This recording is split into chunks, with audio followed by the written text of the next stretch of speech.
శ్రీకృష్ణ చరిత్ర మొదటి భాగం అధ్యాయం 19 రాధ నా కోడలు.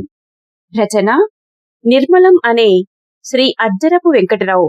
సంపాదకత్వం శ్రీమతి పప్పు శాంతాదేవి. సమర్పణ సౌభాగ్య నిర్మలం ఫౌండేషన్, న్యూఢిల్లీ. స్వరం సమ్మెట ఉమాదేవి.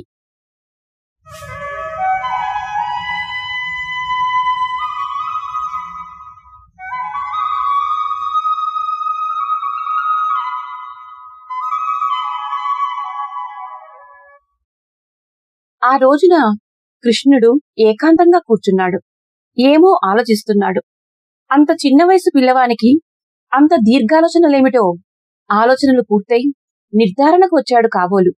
తనలో తానే చిరునవ్వు నవ్వుకుంటున్నాడు. అన్న బలరాముడు అతని వద్దకు వచ్చాడు. ఏదో ఆలోచనలో నున్నట్టు కనపడుతున్నాడు. కన్నా, ఇప్పుడు మనం ఏదో ఒకటి చెయ్యాలి. వాళ్ళు రాధను 2 రోజుల నుండి నానా బాధలు పెడుతున్నారు. నిన్న రాత్రి ఎంత తంటాలు పడవలసి వచ్చిందో నీవే చూచావు కదా. ఆమెను ఆమె తల్లిదండ్రుల బారి నుండి కాపాడాలి. వాడు ఆ వృషభానుడు చాలా దుర్మార్గుడు. నేను పోయి ఒకసారి బలరాముడంటే ఏమిటో అర్థమయ్యేలా నా తడాకా చూపించి వానికి తగిన ప్రాయశ్చిత్తం చేసి రావాలని ఉంది. నీవు ఏమంటావో అని అడగడానికి వచ్చాను అన్నాడు. అవునన్నా, ఆమె ఇంకా బాధలు పడటానికి ఎంత మాత్రమూ వీలులేదు. కాని ఆ విషయము నాకు విడిచిపెట్టు అన్నాడు కృష్ణుడు. ఇంటిలో యశోద వెన్న చిలుకుతోంది. కృష్ణుడు మెల్లగా ఆమె దగ్గరకు చేరి పక్కన కూర్చున్నాడు. అమ్మా, నీవు ఒక పని చెయ్యాలమ్మా అన్నాడు చిరునవ్వు నవ్వుతూ. ఏమిటి బాబూ? ఆ వృషభానుడు గారి కపిలత్తకు కబురు చెయ్యాలమ్మా. అలాగే, ఏమని చేయమంటావు? ఏమీ లేదమ్మా, మీ రాధకు సంబంధం స్థిరపరిచామని కబురు చెయ్యాలమ్మా. యశోద, అదేమిటి? ఆమెకు ఇదివరకే సంబంధం నిశ్చయమైంది. ప్రదానం చేసుకున్నారు. స్తోతకృష్ణుడి గారి అయ్యన్నకు ఇవ్వాలని ఏర్పాట్లు చేసుకున్నారు. అతడు మధురలో సేనలలో చేరి యుద్ధాలకు పోయాడు. ఇంక కొద్ది రోజులలో తిరిగి వస్తాడట. ఈ సంగతి నీకు తెలియదా? తెలుసునమ్మా, కాని అలా జరగటానికి వీలులేదు. ఆమె ఆ అయ్యన్నని పెండ్లాడటానికి వీలులేదు. యశోద పకపకా నవ్వింది. కృష్ణుడు ఏదో తమాషా చేయబోతున్నాడని అనుకున్నది. మరి నువ్వు ఏమైనా ఆమెకు సంబంధం కుదిర్చావా? నీవు కుదిర్చిన పెళ్లి కొడుకు ఎవరు నాయనా?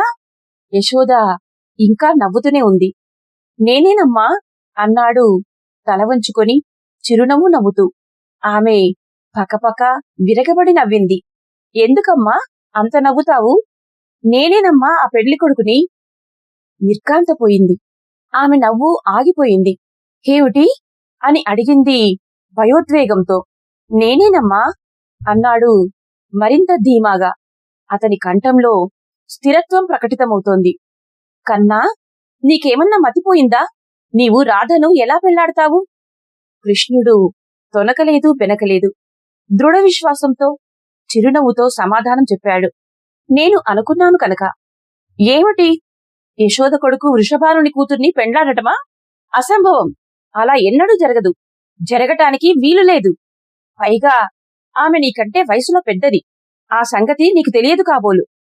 కృష్ణుడు పరిహాసానికి మాటలాడుతున్నాడనుకుంటోంది యశోద.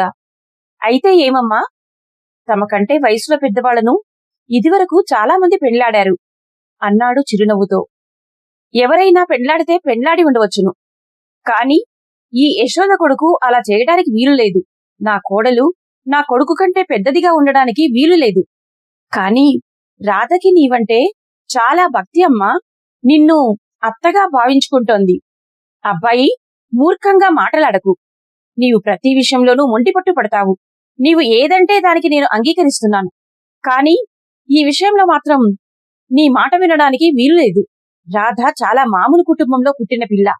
నీవు యాదవ నాయకుడవు. నీకు భార్యగా మరొక నాయకుని కూతురుని తీసుకుని రావాలి.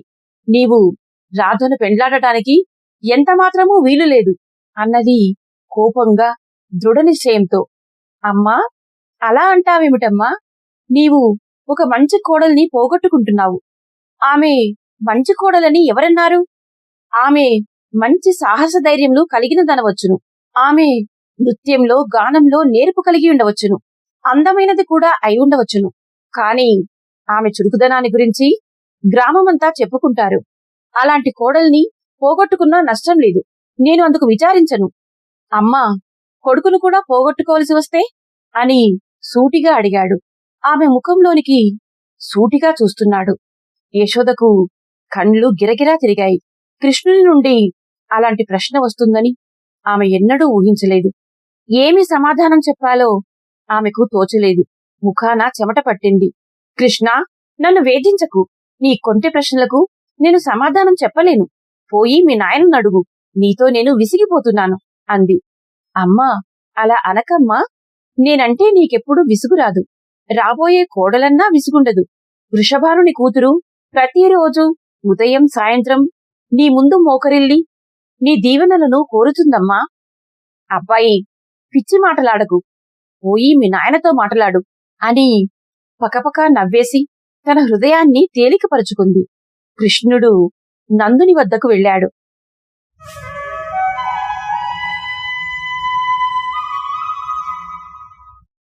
తనకు తల్లికి జరిగిన సంభాషణ చెప్పాడు. కడుపు చెక్కలయ్యేలా నవ్వాడు నందుడు. అంతా తమాషా అనుకున్నాడు. అవును, నేను అనుకుంటూనే ఉన్నాను. నువ్వు అన్ని వేళలా ఈ ఆడపిల్లలందరితోటి ఆడుతున్నావు. ఎవరో ఒకరిని పెళ్లి చేసుకుంటావని అనుకుంటూనే ఉన్నాను. అయితే అమ్మ చేత వాళ్లకు కబురు చేయించండి నాన్న. అబ్బెబ్బే, అదెలా కుదురుతుంది నాయనా? నీవు అటువంటి సామాన్యురాలని పెండ్లాడటానికి వీలులేదు. నీవు ఒక రాజకుమార్తెను పెండ్లాడాలి. ఏ రాజకుమార్తె అయినా మన వృషభానుని కూతురు రాధకన్నా బాగుంటుందా నాన్న? నీవు ఎంతమంది రాజకుమార్తెలను చూచావేమిటి? మన గోపికలంతా రాజకుమార్తెలే. ఆ మాటకు వస్తే అంతకంటే అదుకులేమో కూడా. నీకు తెలియదు. లేదు నాన్న, మనం గొల్లవాళ్లం. ఒక గొల్లని కూతురు నాకు ఎందుకు పనికిరాదు? ఆ ప్రసంగం తప్పించాలని చూచాడు నందుడు. మరి అయ్యన్న విషయమేమిటి? అతడెవరిని పెండ్లాడతాడు? అతనిష్టం. వానికి కావలిస్తే వ్రజభూమిలో మిగిలిన పిల్లలలో ఎవరినైనా పెండ్లాడవచ్చును. మధురలోనైనా సరే. నా మాట విను నాన్న. వృషభానుని కూతురు నాకు కావాలి. అమ్మను ఆ విషయమై వారికి కబురు చెయ్యమను. అలా వీల్లేదు. నేను చెయ్యలేను. చెయ్యను చెయ్యను చెయ్యను. విషయం యొక్క తీవ్రత నందుని ముఖంలో కనిపిస్తోంది. ఎందుచేత నాన్నా అన్నాడు వినయంగా. కృష్ణ, నీవు చాలా తెలివైన కుర్రాడివి. నీ తెలివితేటలకు నేను సాటి కాను. నీతో నేను వాదించలేను. నీ ప్రశ్నలన్నిటికీ నేను సమాధానం చెప్పగలనా? నీవు అడిగితే నేను కాదనలేను. కాని నీవు రాధని పెండ్లాడటానికి నేను అంగీకరించలేను. రాధనే కాదు, నీవు ఏ గోపికను పెండ్లాడతానన్నా నేను అంగీకరించలేను. ఈ విషయంలో నన్ను విడిచిపెట్టాయి. నేను నీకు సమాధానం చెప్పలేను. ఈ మాటలు గర్గాచార్యుల వారు వచ్చినప్పుడు ఆయనను అడుగు. నీ ప్రశ్నలకు ఆయన సమాధానం చెప్తారు. గర్గాచార్యుల వారు నేను రాధను పెండ్లాడటానికి అంగీకరిస్తే ఆయన అంగీకరించరు. ఎన్నడూ అంగీకరించరు అన్నాడు దృఢంగా. ఒప్పుకుంటారనుకో, అప్పుడు నేను వ్యతిరేకించను. కాని నాకు నిశ్చయంగా తెలుసును, ఆయన అంగీకరించరు. ఎల్లుండి తాతగారి ఆబ్దికమునకు ఆయన వస్తారు కదా. వచ్చినప్పుడు ఆయనతో మాటలాడుతాను. 2-3 రోజులు గడిచిపోయాయి. ఆబ్దికపు రోజు వచ్చింది. గర్గాచార్యుల వారు వచ్చారు.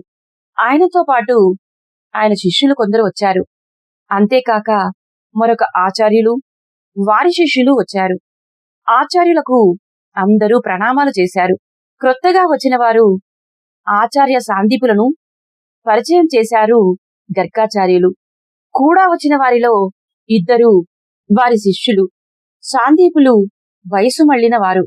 పొడవైన గడ్డం, కండలు తిరిగిన శరీరం, మెరిసే కళ్ళ ఆజానుబాహువు. అతిథులందరికీ సగౌరవంగా స్వాగతం చెప్పారు నంద యశోదలు.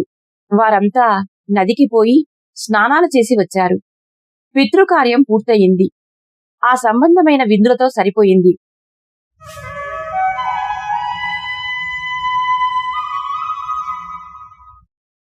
మరునాడు ఆచార్య సాందీపులు, గర్గాచార్యులు, నందగోపుడు కూర్చుని మాట్లాడుకుంటున్నారు. గర్గాచార్యులు వారు, నందముఖ్య, ఆచార్య సాందీపుల దర్శనం నీవు ఇదివరకు చేయలేదనుకుంటాను. వీరు వేదాంగములోనే కాక అస్త్రశస్త్ర విద్యలన్నింటిలోనూ సాటిలేనివారు. ఆర్యవర్తనంలోని రాజకుమారులందరూ వీరి వద్ద శిక్షణ పొందుతూ ఉంటారు. వీరు అన్ని ముఖ్య ప్రదేశములలోనూ సంచారం చేస్తూ శిష్యులకు విద్య నేర్పుతూ ఉంటారు. కృష్ణ బలరాములకు, ఉద్ధవ శ్రీ దామాది యువకులందరికీ ముఖ్యమైన విద్యలు నేర్పమని వీరిని కోరాను. అందుచేత వీరిని నేను ఇక్కడకు తీసుకుని వచ్చాను. వీరు ఇక్కడ 1-2 నెలలుంటారు. యువకులకు విద్యలు నేర్పుతారు. దానికి నందుడు, ధన్యుడను మహానుభావ, అంతకన్నా మాకు అదృష్టం ఇంకేమిటి? పశువులను కాచుకుంటూ రాక్షసులతో యుద్ధాలు చేస్తూ నా బిడ్డల కాలం వ్యర్థమైపోతుంది. తమరు సెలవిస్తే కావలసిన ఏర్పాట్లన్నీ చేస్తాను మహాప్రభో. గర్గాచార్యుల వారు, సంతోషం, బిడ్డలకు కబురు పంపు అన్నారు. నందుడు, ఆచార్య, మన కృష్ణుడు ఒక పెద్ద తగవు తెచ్చాడు. అది తమరే పరిష్కారం చెయ్యాలి. తమ రాక కోసం అతడు కనిపెట్టుకున్నాడు. మా వృషభానుని కూతురు రాధను పెండ్లాడతానంటాడు. ఆ విషయం తమతో మాట్లాడదామన్నాను. ముఖం చిట్లించి నవ్వుకున్నారు ఆచార్యులు. సరే, చూద్దాం. కృష్ణుని ఒక్కడిని పిలిపించు అన్నారు. ఆచార్యుల సన్నిధిలోనికి కృష్ణుడు వచ్చాడు. అందరికీ ప్రణామాలు చేశాడు. గౌరవ పురస్పరంగా వారి పాదధూళిని గ్రహించి తన శరీరమున వేసుకున్నాడు. కూర్చోనాయనా అన్నాడు గర్గాచార్యులు. తండ్రి పక్కన కూర్చున్నాడు కృష్ణుడు. గర్గాచార్యులు, కృష్ణ, ఆచార్య సాందీపులు, వారి శిష్యులు ఇక్కడ మీతో కొన్నాళ్లుంటారు. వారు మీకు విద్యలు నేర్పుతారు. కృష్ణుడు చేతులు జోడించి నమస్కరించాడు. గురుదేవుల అనుగ్రహం. తమరు చెప్పినట్లల్లా నేర్చుకుంటాము అన్నాడు విధేయతతో. ఆచార్య సాందీపులు చిరునవ్వు నవ్వారు. నూతన శిష్యుని వైపు చూచి, కృష్ణ, సాందీపులు చదవను వ్రాయను మాత్రమే కాదు, వారు అస్త్ర విద్యా కోవిదులు. నీవు విల్లములతో యుద్ధము చేయటము, మల్ల యుద్ధము, గదాయుద్ధము ఇవన్నీ నేర్చుకుంటావా అన్నారు నవ్వుతూ. గురుదేవా, అవన్నీ మాకెందుకు? నేనేమైనా యుద్ధాలకు పోతానా? మాకు కావలసినదల్లా మా పశువుల మీదికి జంతువులు రాకుండా చూచుకోవడమే. ఆ విద్య వస్తే చాలు. ఇదివరకు చూడండి, తోడేళ్ల బాధ పడలేక రేపల్ల విడిచి బృందావనం వచ్చాము. ఇక్కడ కూడా అలాంటి ప్రమాదం ఎప్పుడైనా వస్తే మా పశువుల్ని, మమ్ముల్ని కాపాడుకునే విద్యలు మేం నేర్చుకుంటే సరిపోతుంది అన్నాడు చిరునవ్వు నవ్వుతూ. నందుడు, ఏమో, ఎవరికి తెలుసును, యుద్ధాలకే వెళ్ళవలసి వస్తుందేమో. ఒకప్పుడు నీవు రాజువే అవుతావేమో. ఆచార్యుని వైపు చూచి కన్నుగీటుతూ, కృష్ణుడు, అవన్నీ నాకెందుకు నాన్నా? నేను నా తల్లిని, నా తండ్రిని, మన ఆవులను విడిచి ఎక్కడికి పోవాలని అనుకోవడం లేదు. బృందావనంలో గల శాంతి, ఇక్కడ గల సౌందర్యం ఇంకెక్కడుంటాయి? నేను ఎక్కడికి వెళ్ళను. నందకుమారా, నీవెక్కడుంటే అక్కడే ప్రశాంత సౌందర్యధామం నెలకొల్పబడుతుందని మహాముని సెలవిచ్చారయ్యా అన్నారు గర్గాచార్యులు. గురువర్యా, మహాముని ఎవరు అడిగాడు కృష్ణుడు. సాందీపుడు, వారిని గురించి నీవు విననేలేదా కృష్ణ? వారినే వేదవ్యాసులని, కృష్ణద్వైపాయనులని కూడా అంటారు. వారు కురుక్షేత్రంలో ఉంటారు. కృష్ణుడు, వారిని గురించి నాకు తెలియదండి. ఎప్పుడైనా వీలు చేసుకుని కురుక్షేత్రం పోయి వారి దర్శనం చేసుకోవాలి. ఏమంటారు నాన్నగారు అన్నాడు నందుని వైపు చూచి. నందుడు, అలాగే నాయనా, తప్పకుండా వెళదాం. గర్గాచార్యుల వారు, ఆచార్య సాందీపుల వద్ద నీవు అన్ని విద్యలు నేర్చుకోవాలి. అన్న బలరామునితోనూ ఉద్ధవునితోనూ కూడా చెప్పు. చిత్తము అన్నాడు కృష్ణుడు.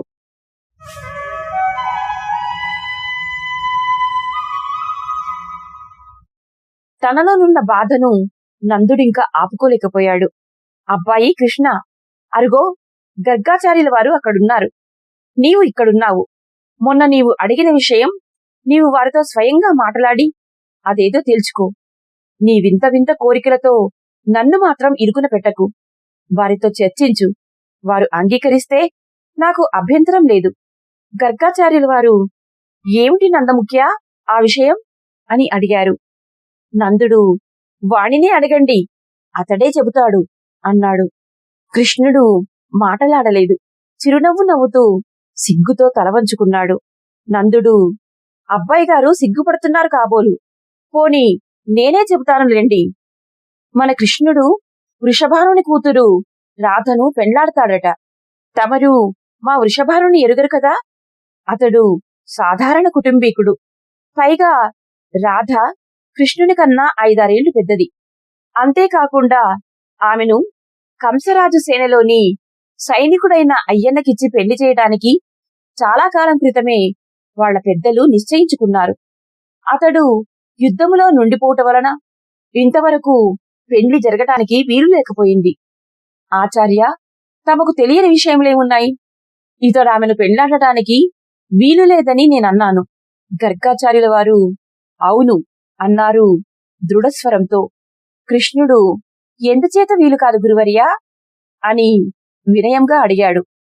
గర్గాచార్యుల వారు, అది అసంభవం కనుక నాయనా. అసంభవమని నాన్నగారు అన్నారు. తమరు నన్ను అనుగ్రహించి అనుజ్ఞ ఇస్తే ఒక్క విషయం మనవి చేస్తాను. ఆమె నన్ను పెండ్లాడాలని కోరుతోంది. నేను ఆమెను పెండ్లాడడానికి ఇష్టపడుతున్నాను.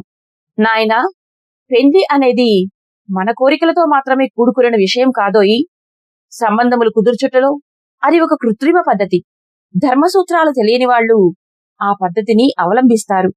ముఖ లక్షణాలు, గుణగణాలు, వయస్సు, కుటుంబ గౌరవం, పెరిగిన వాతావరణం, భవిష్యత్తు ఇన్ని ఆలోచించి సంబంధములు కుదుర్చాలి. పెండ్లి అనేది స్త్రీ పురుషులను ఒకటిగా చేసి ధర్మకంకణ బద్దులుగా చేసే పవిత్ర కర్మ నాయనా. కృష్ణుడు, గురువర్యా, పెండ్లిల విషయంలో అందరూ ఈ ధర్మములనన్నింటినీ పాటిస్తారా?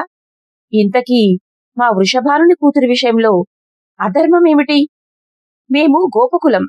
నేను చెప్పినది మేము అనుసరించవలసిన విషయములకు విరుద్ధంగా లేదు కదా. గర్గాచార్యుడు సార్థకంగా నందుని వైపు చూచి దృఢమైన స్వరంతో మెల్లగా అన్నారు. కృష్ణ, అందరికీ చెల్లే సామాన్య ధర్మం నీ విషయంలో చెల్లదు. నీ విషయం చాలా ఉన్నత స్థాయిలో పరిశీలించాలి.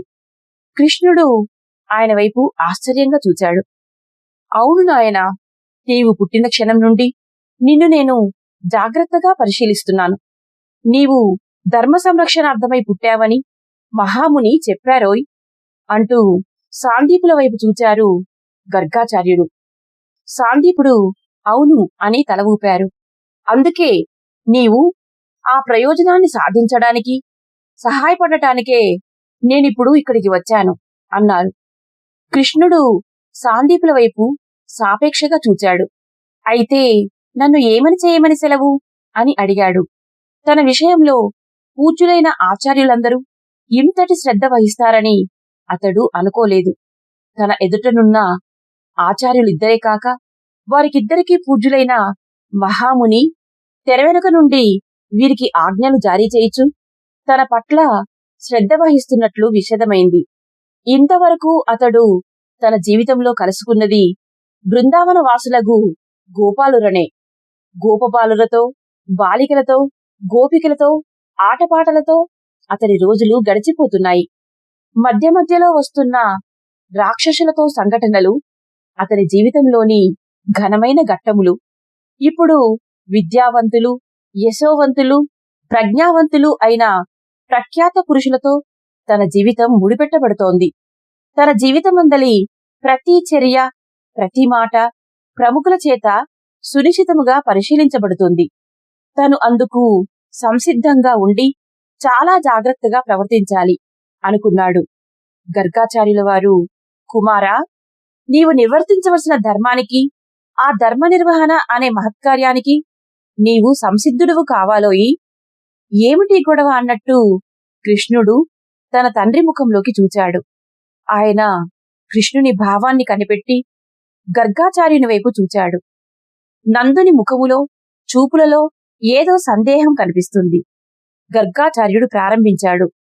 నాయనా కృష్ణ, అసలు విషయం చెప్తాను విను. కంసరాజు యుద్ధముల నుండి తిరిగి వచ్చాడు. అతను ఇప్పుడు వెనకటి కంటే చాలా బలవంతుడై ఉన్నాడు. రాజ్యబలం కొంత పెరిగింది, సైనిక బలం పెరిగింది. మగధ సామ్రాజ్యపు యుద్ధములన్నిటికీ అతడు నాయకత్వం వహించి చాలా అనుభవము, గౌరవము, అధికారము సంపాదించుకున్నాడు. అనుభవం వలన అతని జిత్తులు కూడా అధికమయ్యాయి. ఇక్కడ నీవు చేస్తున్న రాక్షసవధలు, ప్రదర్శిస్తున్న లీలలు అతడికి తెలియకుండా ఎంతో కాలము ఆగవు. నీవు యాదవ కులోద్ధారకుడవని మేమందరమూ అనుకుంటున్నాము. ఇంతవరకు నీకు చెప్పకుండా దాచిన రహస్యమొకటున్నది. అది నీ జన్మకు సంబంధించినది. ఇలా నా దగ్గరగా రా అని చెవిలో ఇలా చెప్పసాగాడు. నీవు ఈ నందుని కుమారుడవు కావు.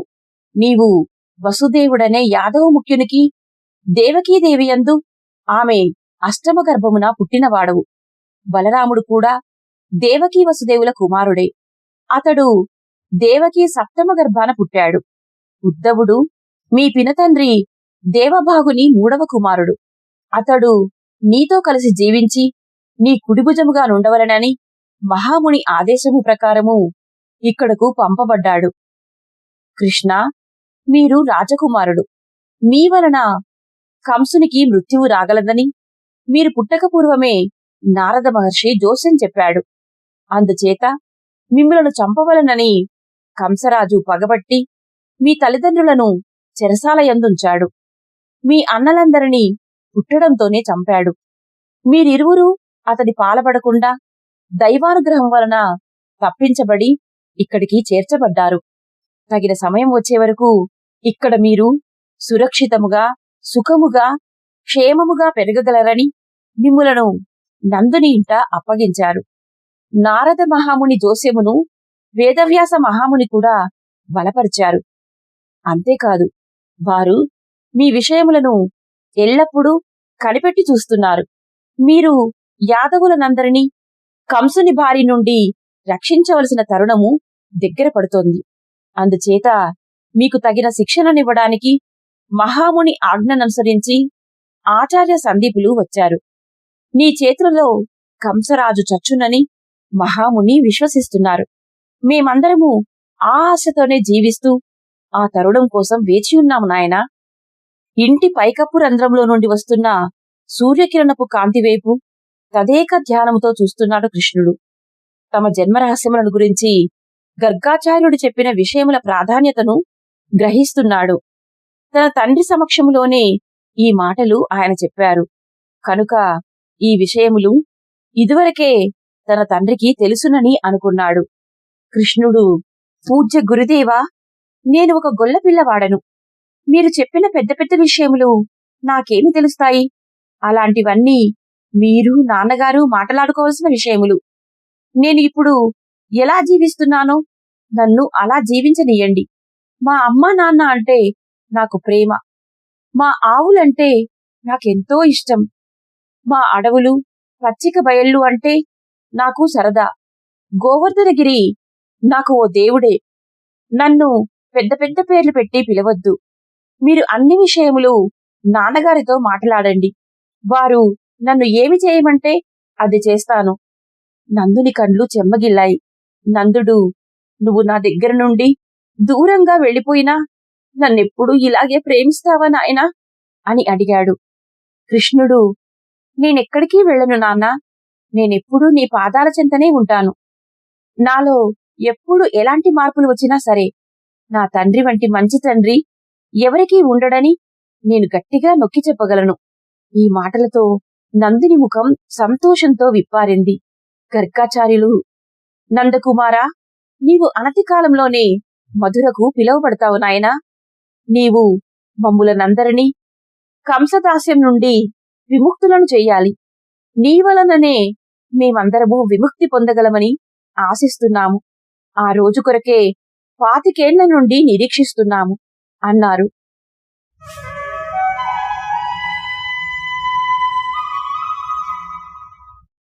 గత 25 జరిగిన విషయములన్నీ విపులంగా కృష్ణునికి చెప్పారు.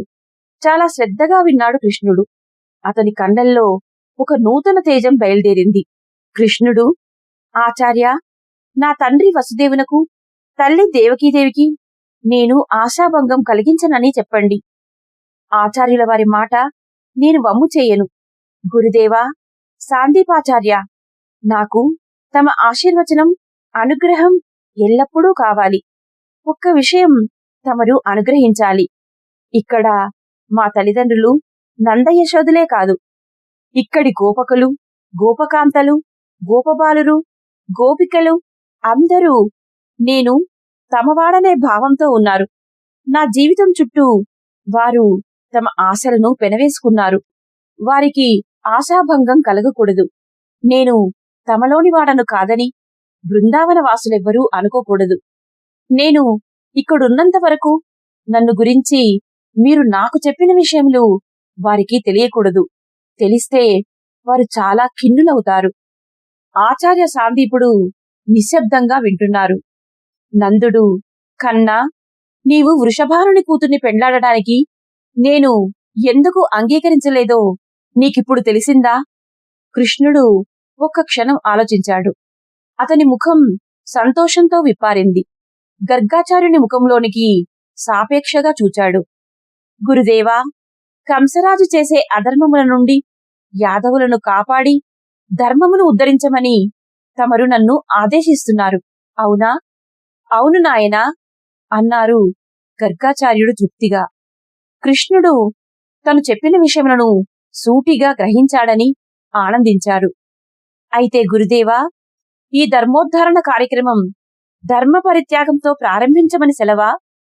అదేమిటి నాయనా, మేము అలా అనలేదే. ఆ మాట అనకపోయినా మీరు అన్నమాట అర్థం అదే గురుదేవా. ఇప్పటికీ 8 సంవత్సరముల క్రితము మా అమ్మ ఒకనాడు నన్ను రోటికి కట్టేసింది. ఆ రోటిని లాగుకొని నేను ఊరి బయట చెట్ల మధ్య నుండి దూరాను. ఆ చెట్లు పడిపోయాయి. నేను ఎండలో అలసిపోయాను. దప్పికతో ఉన్నాను. నా శరీరం మీద చిన్న చిన్న దెబ్బలు కూడా తగిలాయి. మొట్టమొదటిసారిగా అప్పుడు నన్ను చూచింది ఈ వృషభానుని కూతురు. ఆనాడు నా దెబ్బలు కడిగి నా ఒంటికి పట్టిన ధూళి దులిపి త్రాగటానికి మంచినీళ్ళిచ్చింది.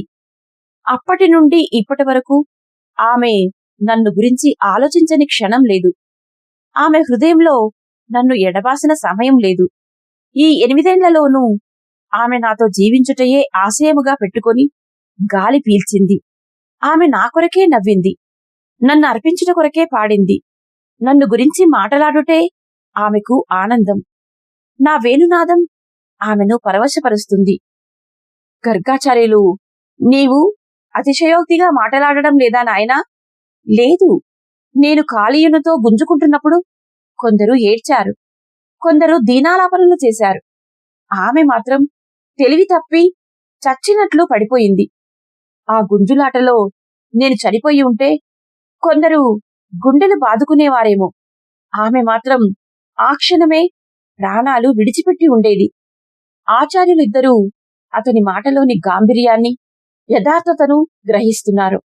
కృష్ణుడు మరల చెప్పడం ప్రారంభించాడు. ఇప్పుడు మీరు నన్ను ధర్మరక్షణకు పూనుకోమంటున్నారు. ముందు ఆమెను పరిత్యజించాలనుకుంటున్నారు. నేను ఆమెను పరిత్యజిస్తే ఆమె చచ్చిపోతుంది. ఆమె తన సర్వస్వమును నాకంకితమునర్చింది. అలాంటి వ్యక్తిని పరిత్యజించడం మీరు చెప్పిన ధర్మోద్ధరణ కార్యక్రమానికి తగిన ప్రారంభమా గురుదేవా? గర్గాచార్యులు కనులు విప్పి చూచారు. నందుని కండంలో నుండి హేమాశ్రములు బయలుదేరాయి. సాందీపుడు, కృష్ణా, నీవు నేడో రేపో ఇక్కడ నుండి వెళ్ళిపోక తప్పదు. అధికారము, ఐశ్వర్యము, బలము నీకు కలుగుతాయి. అప్పుడు కూడా నీవు ఈ గోపకన్యను ఇలాగే చూడగలవా?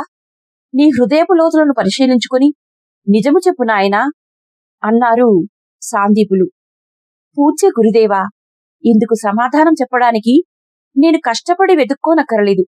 ఒక్క క్షణం కూడా ఆలోచించవలసిన పని లేదు. నన్ను ఎవరు ప్రేమిస్తారో నేను వారికే చెందుతాను. నా తల్లి, నా తండ్రి, గోపగోపికలు, మా ఆవులు, ఎద్దులు అన్నిటికంటే రాధ నాకు అధికము. ఆమె నాతోనే జీవిస్తుంది. నేను ఎల్లప్పుడూ ఆమెతోనే జీవిస్తాను. నేనిక్కడున్నా మరెక్కడున్నా అంతే. ఆమె లేకపోతే నా మురళి మ్రోగదు. ఆమె ఇప్పుడు ఇక ముందు కూడా నాకు ఆనంద స్వరూపిణి.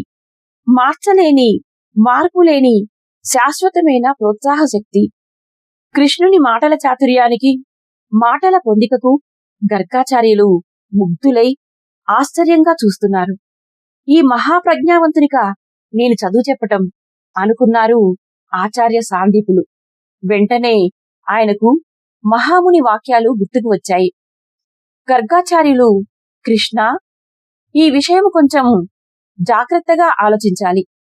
నీవు పుట్టిన ఈ 15 ఏళ్ల నుండి నీవే తమ సర్వస్వమని, నీతోనే జీవిస్తున్న దేవకీ వసుదేవులతో కూడా ఈ విషయము సంప్రదిస్తాను. గురుదేవా, ఆ పని మాత్రం చెయ్యవద్దు అన్నాడు కృష్ణుడు 2 చేతులు జోడించి. ఈ విషయంలో మీరు సంప్రదించవలసి వస్తే నా తల్లి అదిగో ఆ ప్రక్క గదిలో ఉంది. ఇరుగో నా తండ్రి ఇక్కడే ఉన్నారు.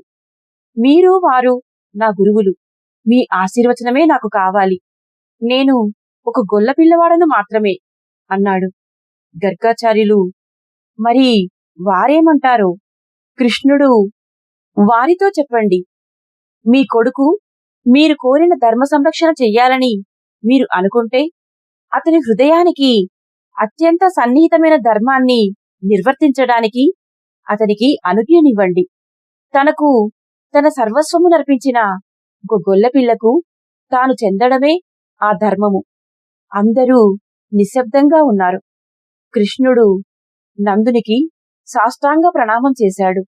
కృష్ణుడు, నాన్నా, మీరు అమ్మ అంగీకరించండి.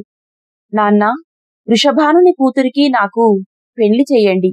నన్ను ఆశీర్వదించండి, అనుగ్రహించండి అని వినయపూర్వకంగా, ప్రాధేయపూర్వకంగా అడిగాడు. నందుడు తన వయసు మర్చిపోయాడు. తన ముఖ్యత్వపు టీవీని మర్చిపోయాడు. కొడుకును లేవదీసి కౌగలించుకున్నాడు. కళ్ల వెంబడి నీరు కారుస్తున్నాడు. కన్నా, రాధ నా కోడలురా అన్నాడు.